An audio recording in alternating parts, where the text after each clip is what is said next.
Après Paris, Texas, rien n'était comme avant. J'étais plus un jeune cinéaste qui pouvait faire ce qu'il voulait. Tout d'un coup, il y avait des grandes expectations. Le film, là, c'est un autre film aujourd'hui.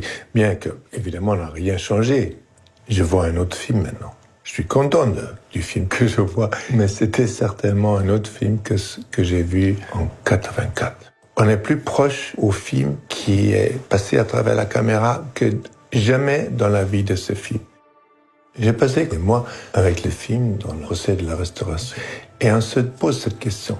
Est-ce qu'il va plaire à un jeune public qui va le voir pour la première fois? J'ai montré le film dans une grande salle à Berlin. Pas mal de jeunes qui ont vu le film pour la première fois. Et on les a touchés. Et je me suis rendu compte, c'est ça ce qui change, c'est le public. C'est pas le film. Donc, dans la restauration, il est essentiel que ça redevienne le film qu'on a vu dans la première copie.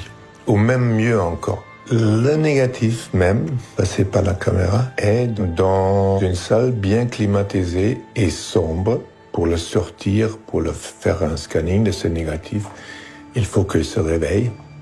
Ça prend une semaine pour que le négatif s'acclimatise, parce qu'on ne peut pas le scanner quand il est encore si froid. Maintenant, il est retombé dans son sommeil.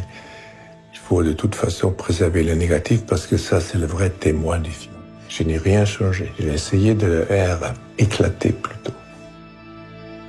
La lumière et l'horizon et les couleurs de l'Ouest, ces couleurs primaires incroyables. On a laissé lumière et paysage nous montrer comment il voulait être tourné. L'Ouest américain est un co-auteur de ce film. On savait qu'on travaillait sur quelque chose assez unique. Ça n'arrive pas trop souvent dans la vie. On voulait découvrir la vérité du film ou de notre histoire sur le chemin. On n'avait pas écrit de fin, on l'a fait exprès parce qu'on voulait découvrir la fin. Après 3 semaines de tournage, il n'y avait plus rien. On avait 2-3 semaines pour penser à comment finir le film. Et finalement, je me suis rappelé d'un endroit que j'ai vu pendant le repérage. Et tous les éléments étaient formidables. On a redémarré le tournage et j'étais vraiment super content. Pas seulement que j'avais trouvé la fin, mais qu'il y avait une fin qui était en soi complètement unique. Tout ce que je rêvais du film, c'était là-dedans.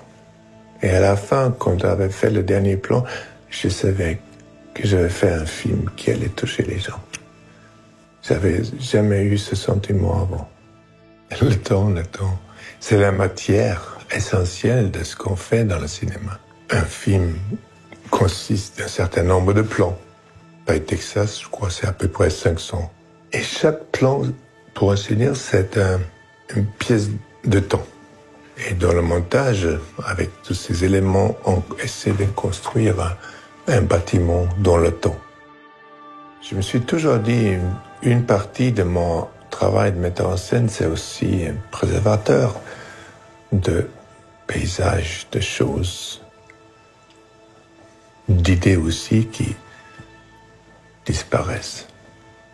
Paris, Texas, c'est vraiment un petit diamant, pas seulement pour la culture de cinéma, mais pour notre culture européenne. On est très heureux d'avoir Chanel comme partenaire, préserver les films pour que ce témoignage persiste.